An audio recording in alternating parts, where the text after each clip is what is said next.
Առաջին հերթին հենց Մայր Հայաստանի ում առաջնորդը նույնպես անձամբ մասնակցում էր այդ բոյկոտի միջոցառումներին։ Առաջինը դա Մայր Հայաստանի վաստակն է,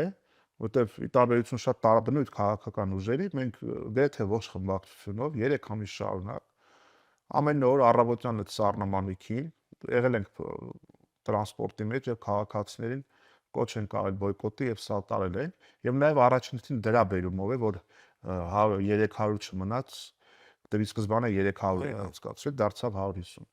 150-ի մասով երբ որ 150-ը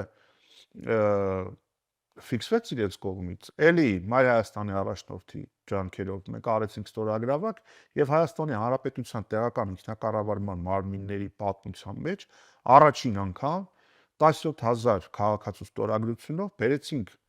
ուղևորավարձի նախագիծ, որպեսզի քննարկվի նիստի ժամանակ։ Եվ իշխանությունները ուղղակի փախան դահլիճից։ Հիշում եմ այդ դրվագը։ Ճողոպրեցին փախան դահլիճից։